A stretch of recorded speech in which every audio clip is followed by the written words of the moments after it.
Bapak Ibu Saudara yang dikasihi Tuhan, sebelum kita mendengarkan firman Tuhan, mari kita bersatu di dalam doa. Kita minta pimpinan Allah Roh Kudus. Mari kita berdoa. Bapa kami di sorga, Bapa yang baik, Bapa yang penuh kasih, kami mengucap syukur, berterima kasih kepada Tuhan. Hari ini kami boleh datang menghampiri tatamu yang kudus untuk menyembah Tuhan, memuji, membesarkan nama Tuhan. Dan tiba saatnya kami akan mendengarkan sabda Tuhan. Allah Roh Kudus berbicara kepada kami pada hari ini melalui hamba-Mu yang akan menguraikan kebenaran firman Tuhan. Tuhan urapi dengan hikmat dan kuasa, dapat menguraikan kebenaran firman Tuhan dengan baik dan benar, boleh menjadi berkat. Tolong hamba-Mu di dalam kelemahan, keterbatasan, tapi Tuhan memberikan kemampuan untuk menyampaikan kebenaran-Mu. Terima kasih Bapa.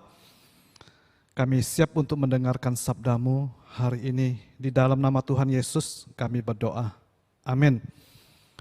Bapak Ibu Saudara yang dikasihi Tuhan Yesus, Shalom. Kita bersyukur hari ini kita boleh bersama-sama kembali untuk beribadah kepada Tuhan di rumah kita masing-masing. Dan pelayan-pelayan Tuhan yang melayani Tuhan di gereja, mari sama-sama kita akan membuka firman Tuhan.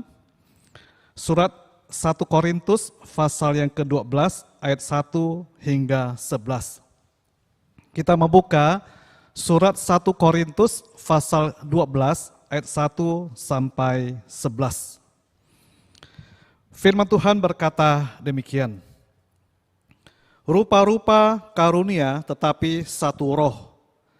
Sekarang tentang karunia-karunia roh. Aku mau saudara-saudara supaya kamu mengetahui kebenarannya. Kamu tahu bahwa pada waktu kamu masih belum mengenal Allah, kamu tanpa berpikir ditarik kepada berhala-berhala yang bisu. Karena itu aku mau meyakinkan kamu bahwa tidak ada seorang pun yang berkata-kata oleh Roh Allah dapat berkata, terkutuklah Yesus, dan tidak ada seorang pun yang dapat mengaku Yesus adalah Tuhan selain oleh Roh Kudus. Ada rupa-rupa karunia tetapi satu roh, dan ada rupa-rupa pelayanan tetapi satu Tuhan. Dan ada berbagai-bagai perbuatan ajaib, tetapi Allah adalah satu yang mengerjakan semuanya dalam semua orang. Tetapi kepada tiap-tiap orang dikaruniakan pernyataan roh untuk kepentingan bersama.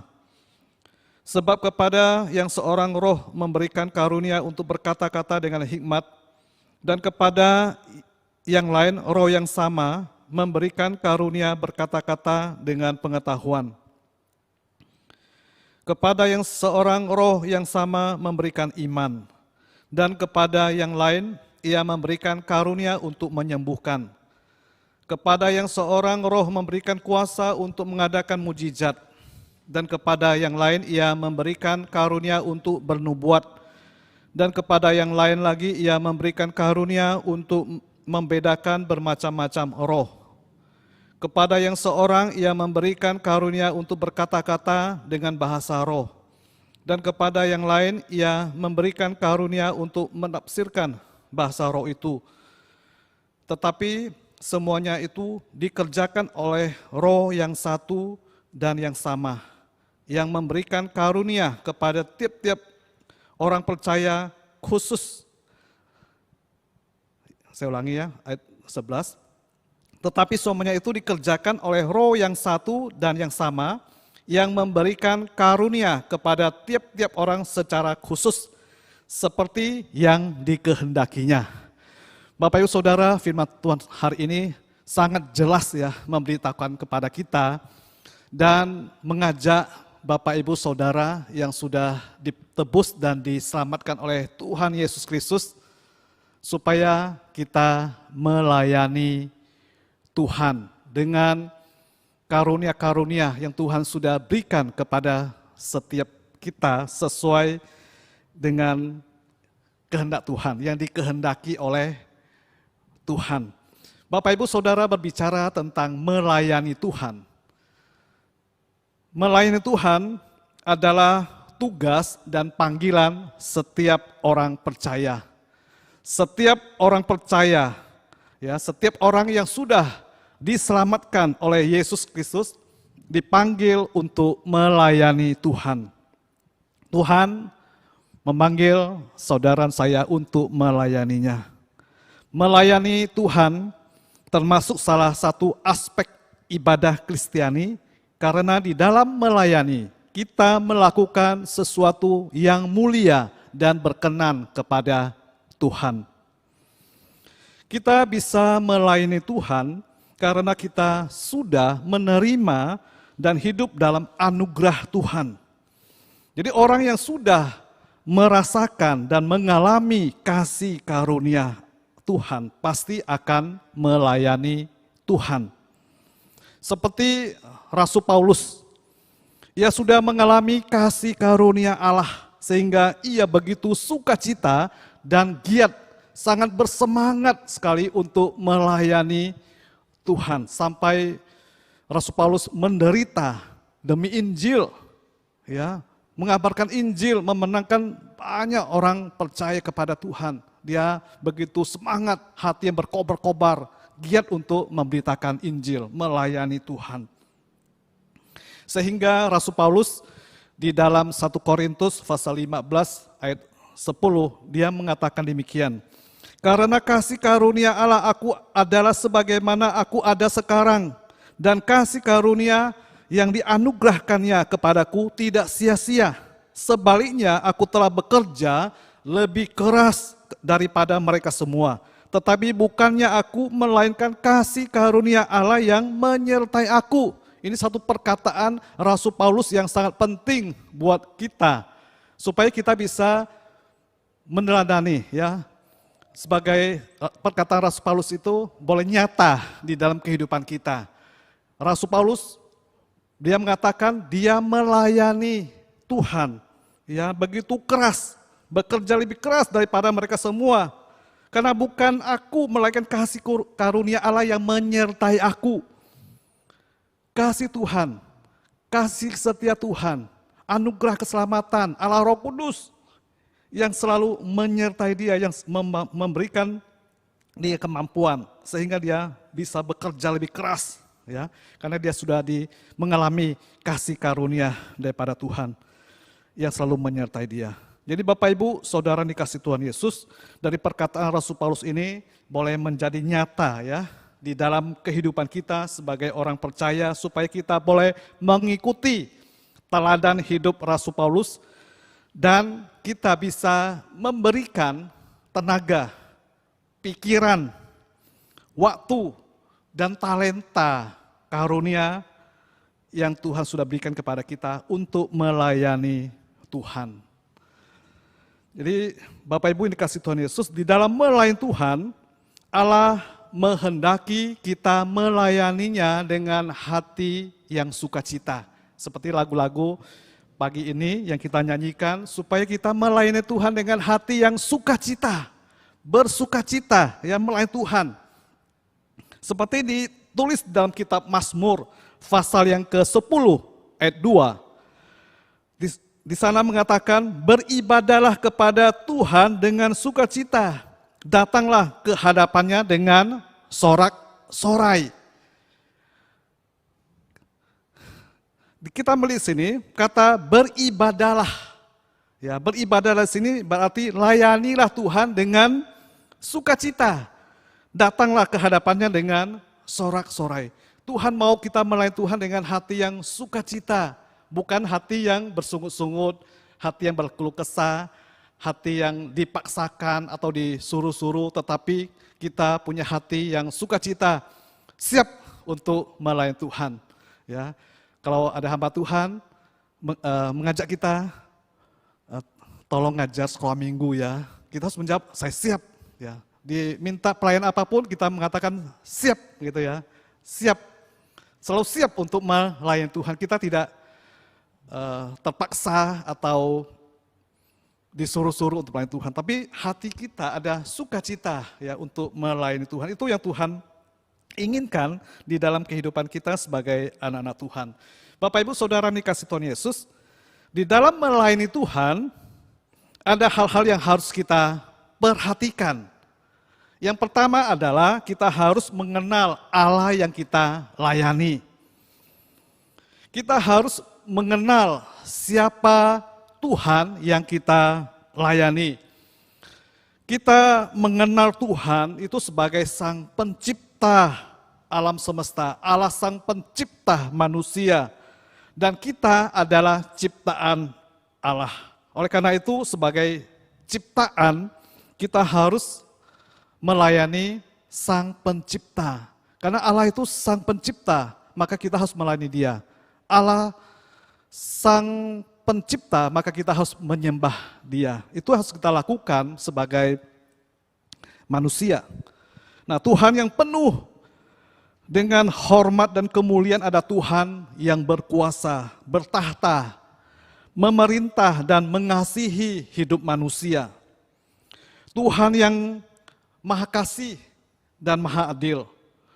Karena kasih-Nya, Tuhan Yesus rela datang dari surga yang mulia ke dalam dunia ini untuk menyelamatkan manusia yang berdosa dan menghukum dosa.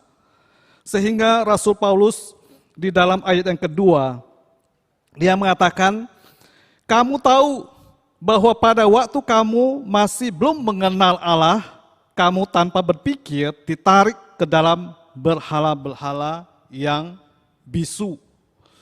Bapak Ibu, sebelum kita percaya kepada Tuhan Yesus, sebelum kita mengenal Allah, kita hidup di dalam dosa. Dan dosa yang membelenggu hidup kita. Dan hidup kita ditarik kepada berhala-berhala. Dikatakan ya, hidup kita di dalam penyembahan berhala. Karena kita belum mengenal Allah. Pikiran kita selalu memikirkan ya hal-hal yang tidak baik. Berpikir tentang keinginan daging. Berpikir tentang mistik tahayul. Ya, karena kita belum mengenal Allah. Bapak Ibu, setelah dikatakan sini, setelah kita diselamatkan oleh Yesus Kristus, yang mau mati di atas kayu salib untuk menanggung segala dosa kita, kita boleh dibebaskan, dipulihkan, dan dimerdekakan dari dosa. Sehingga kita boleh mengenal kasih karunia Allah di dalam Yesus Kristus. Dan kita bisa mengaku Yesus adalah Tuhan. Ayat ketiga dikatakan ya, karena itu aku mau meyakinkan kamu bahwa tidak ada seorang pun yang berkata-kata oleh Roh Allah dapat berkata, terkutuklah Yesus. Dan tidak ada seorang pun yang dapat mengaku Yesus adalah Tuhan selain Roh Kudus. Setelah kita diselamatkan oleh Tuhan Yesus, setelah kita mengalami kasih karunia Allah, kita bisa mengenal Allah dengan baik dan benar. Sehingga kita bisa mengaku Yesus adalah Tuhan. Kita bisa bersyukur kepada Tuhan, menyembah Tuhan, membesarkan nama Tuhan, dan kita bisa melayani Tuhan. Karena ada Roh Kudus yang memampukan kita. Sehingga Rasul Paulus mengatakan kita bisa mengaku Yesus adalah Tuhan. Oleh karena itu Bapak Ibu yang dikasihi Tuhan Yesus, kita yang sudah diselamatkan, kita yang sudah merasakan dan mengalami kasih karunia Allah itu, maka kita dapat melayani Tuhan dengan sukacita dan bertanggung jawab. Bertanggung jawab di sini adalah rajin, ya, rajin. Bapak Ibu yang dikasihi Tuhan Yesus, kita sadar bahwa setelah kita diselamatkan oleh Yesus Kristus, tubuh kita adalah milik Kristus. Tubuh kita adalah tempat berdiamnya Roh Kudus. Karena tubuh kita adalah bait sucinya Allah. Yang kedua, yang harus kita perhatikan di dalam melayani Tuhan adalah, yang pertama kita harus mengenal Allah yang kita layani. Kedua, kita harus mengenal karunia-karunia rohani yang Tuhan berikan. Bapak Ibu, karunia rohani adalah kemampuan supranatural yang diberikan kepada setiap orang percaya oleh Roh Kudus. Karena Roh Kudus diam di dalam hati kita. Ya, Roh Kudus itulah yang memberikan kemampuan supranatural kepada setiap orang percaya. Roh Kudus memberikan karunia rohani kepada saudara dan saya yang sungguh-sungguh percaya kepadanya, supaya setiap kita orang percaya mempunyai kemampuan ya untuk melakukan fungsinya sebagai anggota tubuh Kristus. Kita memiliki kemampuan supranatural untuk melakukan pekerjaan Tuhan. Bapak Ibu, pada saat kita diselamatkan, maka firman Tuhan mengatakan Roh Kudus masuk dan tinggal di dalam diri kita. Tadi saya katakan, karena tubuh kita adalah baitnya Roh Kudus. Nah, Roh Kudus itulah yang membawa karunia rohani untuk kita. Roh Kudus yang menentukan karunia rohani mana yang akan diberikannya kepada kita. Pada ayat keempat, kita lihat ayat 4 dikatakan, ada rupa-rupa karunia tetapi satu roh. Dan ayat 11 dikatakan, tetapi semuanya itu dikerjakan oleh roh yang satu, yang sama, yang memberikan karunia kepada tiap-tiap orang secara khusus seperti yang dikehendakinya. Jadi firman Tuhan di sini jelas memberitahukan kepada kita bahwa Roh Kudus memberikan karunia rohani kepada kita bukan berdasarkan jasa atau kebaikan, tetapi berdasarkan anugerah. Roh Kudus memberikan karunia-karunia kepada tiap-tiap orang secara khusus, ya, seperti yang dikehendakinya. Kalau Tuhan menghendaki, Tuhan akan memberikan karunia roh kepada kita. Ya, berdasarkan anugerah. Sehingga tidak ada hubungan antara tinggi rendahnya kerohanian seseorang. Jadi Bapak Ibu, orang yang memiliki karunia rohani itu belum tentu memiliki kerohanian yang baik. Ya, mengapa saya mengatakan demikian? Ada contohnya, misalnya Simson ya. Simson itu dikaruniakan kekuatan yang luar biasa, kekuatan yang sangat besar. Simson dipilih sebagai hakim di Israel, ya. Dia dipilih oleh Tuhan menjadi hakim untuk Israel, membebaskan bangsa Israel dari penindasan. Simson sudah dikaruniai kekuatan yang sangat besar. Ya, sangat kuat. Tetapi Simson bukanlah manusia yang dewasa rohaninya. Kalau kita baca di kitab Hakim-Hakim pasal 16, bagaimana Simson itu punya kekuatan yang besar tetapi dia lemah, kerohaniannya lemah, tidak dewasa. Dia lebih banyak dikuasai oleh hawa nafsu, keinginan daging, dirayu oleh Delila, ya sudah lemah, ya. Nah, itu dia bukan seorang manusia, ya, seorang yang memiliki kerohanian yang baik. Bapak Ibu yang dikasih Tuhan Yesus, kalau kita tidak mempunyai karunia rohani itu tidak apa-apa, ya. Kita masih berguna. Tetapi kalau kita tidak memiliki kerohanian yang baik, hidup kekristenan kita tidak akan berguna. Ya, tadi saya katakan bahwa karunia rohani itu diberikan Tuhan yang dikehendakinya. Kalau Tuhan menghendaki memberikan kepada kita. Jadi kalau kita tidak dikasih karunia rohani, ya tidak apa-apa. Banyak orang mengatakan saya tidak punya karunia untuk melayani Tuhan, tidak bisa apa-apa. Tapi masih berguna ya kalau kerohanian kita baik, kerohanian kita baik. Bapak Ibu yang dikasih Tuhan Yesus, mengapa Tuhan memberikan karunia rohani kepada kita? Karena manusia lemah dan belum sempurna, maka diberikan karunia rohani untuk melengkapinya. Supaya kita memiliki kemampuan untuk melakukan pekerjaan Kristus.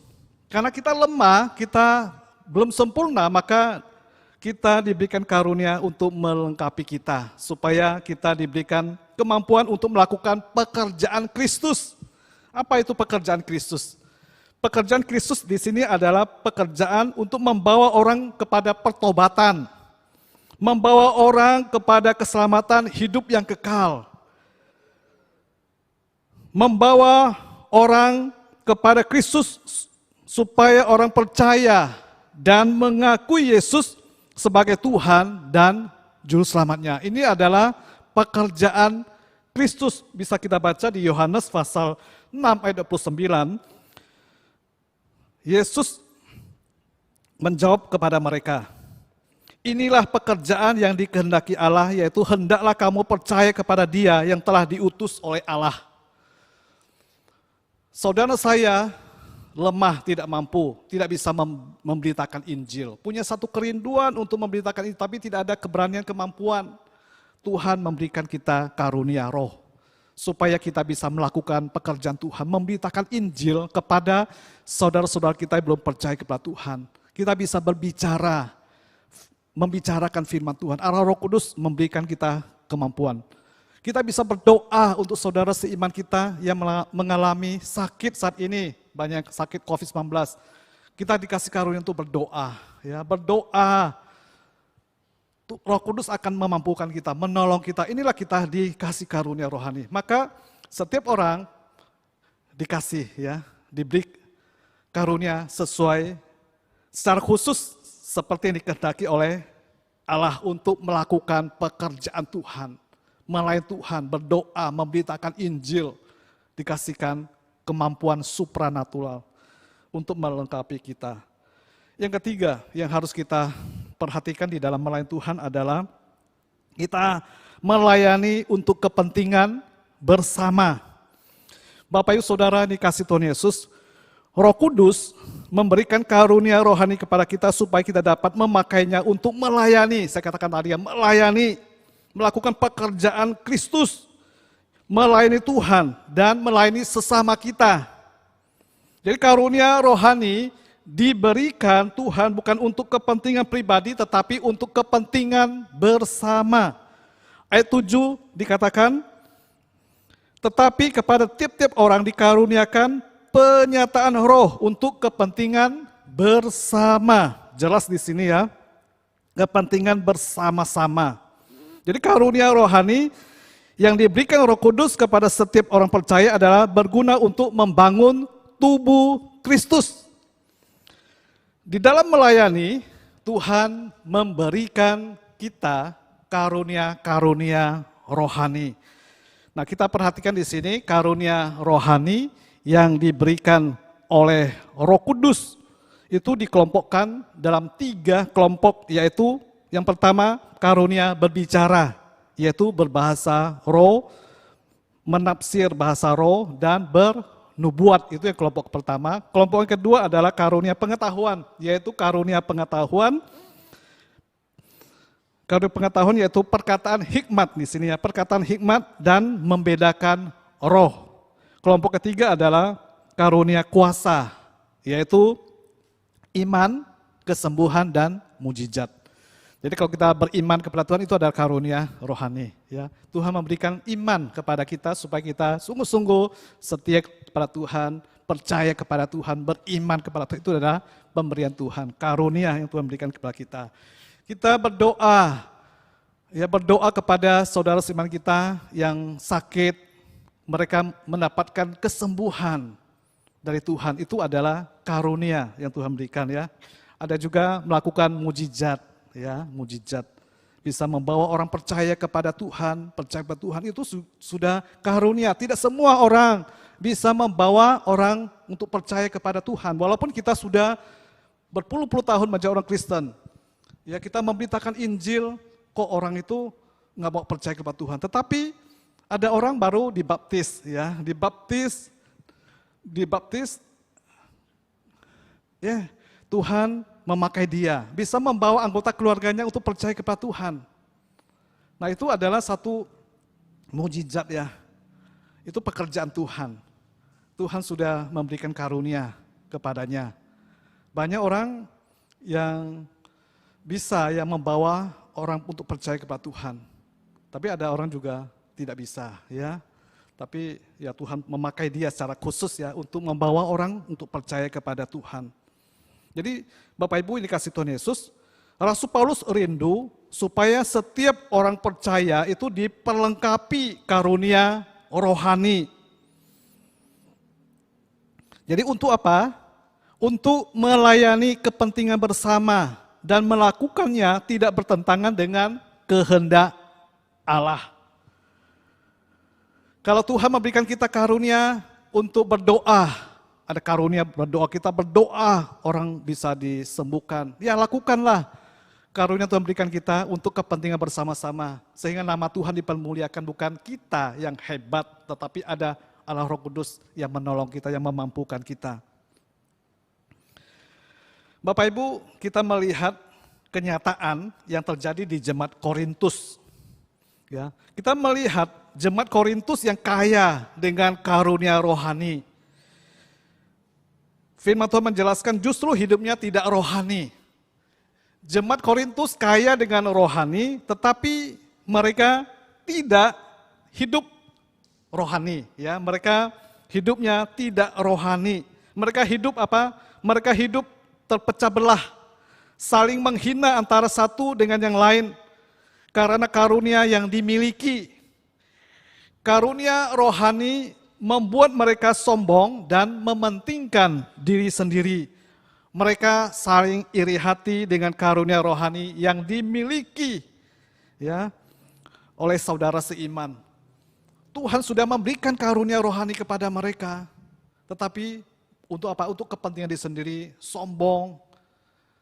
Ada yang lebih hebat, mereka iri hati. Akhirnya terjadilah kekacauan di dalam gereja. Nah, sehingga jemaat Korintus mengalami kemerosotan dan ketidakteraturan dalam mempergunakan karunia rohani yang diberikan Roh Kudus. Oleh karena itu, Rasul Paulus mengajarkan mereka bahwa semua karunia rohani harus dilakukan dengan kasih. Kita punya bermacam-macam karunia diberikan Tuhan, kita lakukan dengan kasih untuk kepentingan bersama-sama, untuk membangun kerajaan Allah, untuk membangun tubuh Kristus, sehingga orang melihat karunia kita yang ada, mereka bisa percaya kepada Tuhan Yesus Kristus. Bapak Ibu Saudara yang dikasihi Tuhan Yesus, jika hari ini Tuhan sudah memberikan kita karunia rohani atau karunia roh untuk bermain musik, mengajar sekolah minggu, pimpin WL, memimpin pemahaman Alkitab, dan lain-lain sebagainya di gereja, marilah kita mempergunakan semua karunia yang Tuhan berikan kepada kita untuk melayani Tuhan. Jadi masa pandemi ini COVID-19, kita masih bisa melayani Tuhan di rumah kita masing-masing. Kita bisa berdoa kepada saudara seiman kita yang sakit. Kita bisa memberitakan Injil kepada mereka yang belum percaya kepada Tuhan. Mungkin keluarga kita SMS kepada mereka dengan perkataan-perkataan firman Tuhan kepada saudara keluarga kita yang belum percaya kepada Tuhan. Atau kirim sesuatu yang berguna ya kepada mereka sehingga mereka bisa membuka video, wah ada perkataan Tuhan Yesus, ada khotbah-khotbah yang bagus menyentuh hati mereka untuk percaya kepada Tuhan. Itu satu karunia yang Tuhan sudah berikan kepada kita untuk melayani Tuhan, melakukan pekerjaan Tuhan. Dan kalau kita seorang dokter, seorang insinyur, seorang sarjana hukum, seorang tukang kayu, seorang tukang batu, tukang cat, ahli listrik, ahli sound system, multimedia, semuanya itu bisa kita gunakan. Semua itu karunia Tuhan sudah berikan kepada kita, kita bisa gunakan untuk kemuliaan nama Tuhan. Jadi mari kita mempergunakan karunia-karunia roh yang Tuhan sudah berikan kepada kita untuk memuliakan nama Tuhan. Saya akan membaca di dalam Roma 12 ayat 6 sampai 8, Roma 12 ayat 6 sampai 8. Di sana dikatakan, demikianlah kita mempunyai karunia yang berlain-lainan menurut kasih karunia yang dianugerahkan kepada kita. Jika karunia itu adalah untuk bernubuat, baiklah kita melakukannya sesuai dengan iman kita. Jika karunia untuk melayani, baiklah kita melayani. Jika karunia untuk mengajar, baiklah kita mengajar. Jika karunia untuk menasihati, baiklah kita menasihati. Siapa yang membagi-bagikan sesuatu, hendaklah ia melakukannya dengan hati yang ikhlas. Siapa yang memberi pimpinan, hendaklah ia melakukannya dengan rajin. Siapa yang menunjukkan kemurahan, hendaklah ia melakukannya dengan sukacita. Mari kita mempergunakan semua karunia yang Tuhan sudah berikan kepada setiap kita orang percaya, kita pergunakan dengan sebaik-baiknya untuk memuliakan nama Tuhan, melakukan pekerjaan Tuhan. Kita melayani Tuhan dengan hati yang ikhlas, ya, tulus ikhlas. Dengan kerelaan hati, tidak ada paksa-paksaan disuruh-suruh, ada ketulusan, keikhlasan kita melayani Tuhan. Kita melayani Tuhan dengan rajin, bertanggung jawab. Tugas pelayanan yang sudah diberikan kepada kita lakukanlah dengan rajin, dengan bertanggung jawab, dengan dengan hati yang sukacita, ya, melayani Tuhan dengan hati yang sukacita. Jadi kalau Bapak Ibu yang sudah dipilih menjadi pengurus, baik pengurus BPPJ, pengurus komisi, subbidang tahun ini, marilah kita melayani Tuhan dengan hati yang tulus ikhlas, dengan rajin bertanggung jawab, dengan hati yang penuh sukacita. Biarlah firman Tuhan hari ini boleh mengingatkan kita, mari kita melayani Tuhan sesuai dengan karunia yang Tuhan sudah berikan kepada kita. 1 Petrus 4:10 mengatakan dengan jelas bahwa setiap orang Kristen diberikan karunia untuk melayani. Layanilah seorang akan yang lain sesuai dengan karunia yang telah diperoleh tiap-tiap orang sebagai pengurus yang baik oleh kasih karunia Allah. Tuhan memberkati firman-Nya dan memberkati Bapak Ibu Saudara sekalian. Mari kita berdoa. Bapa kami di surga, kami mengucap syukur, berterima kasih. Hari ini hamba-Mu boleh menguraikan kebenaran firman Tuhan.